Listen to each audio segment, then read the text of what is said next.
What's up, gamers? Welcome to a very pog YouTube channel. As most of you know, it's my first video. Anyways, I'm making a game called Welcome to Hell. Working title. And for you connoisseurs, this game is just a 2D side-scroller beat 'em up, and that's just pretty much it. I started this fine project by opening up Godot, but there's a big boy problem. I do not have the assets or sprites for the game. So we're just gonna vibe with this lit ass Peenguino.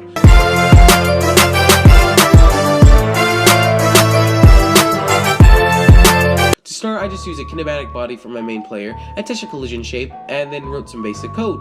But I felt quite a tingling sensation that the collision was hot garbage. So for some thick ass, sexy ass, smooth collision, all I did was create a 2D node and attached a rekt and enabled it so it can check if it's colliding with the ground. It can also help the player a bit when doing time jumps.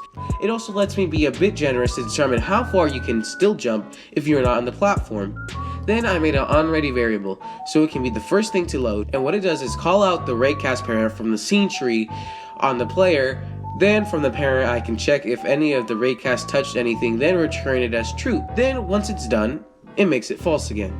Then I just made a test level scene to see if my code works, and poggers! We can move an image. Very advanced tech stuff. This is so advanced, anybody at home can make a PowerPoint slide to do the same thing. Yeah, what I did was some intense shit. I'm talking about some real shit. No, I'm talking about, I'm even. Then I wanted the player to be able to drop down from platforms. I tried different things, but the most simplest way I found out to do this was just that I basically made two functions. One is to remove the collision, basically letting us fall down from the platform, and then the other so we can get back on top of it. Otherwise, we won't be able to hop back on. So I just use get collision mask bit, which basically checks whatever layer it's on our player won't detect or can detect. This will allow our player to fall down, but before he can fall down, we will check if he's on an actual platform. Then once it verifies that you're on top of one, then it'll remove the collision from that layer. Then for the second function, once we let go of the down key, you can collide with layer 1 again. A very pog move indeed.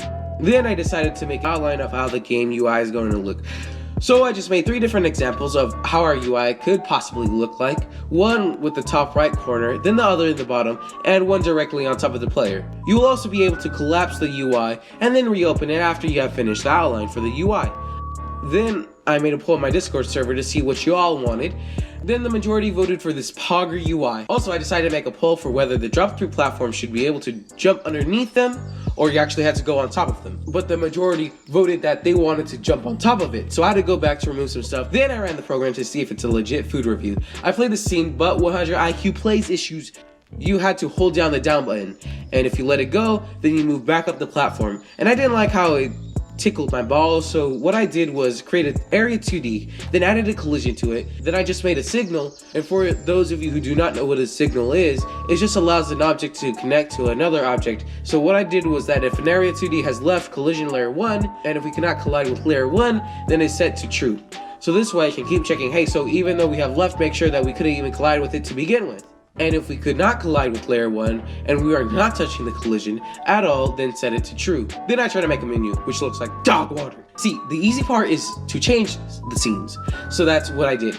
It isn't really that hard. All you have to do is really make a control node, make a button, create a signal. If the button has been pressed, or do it my way where we can connect the button, and then activate the function. All you really need to activate for both is just use get tree.change scene. And then you just enter your scene, and it literally does what it says. Then I tried to make an options menu, but I wasted my remaining days on it.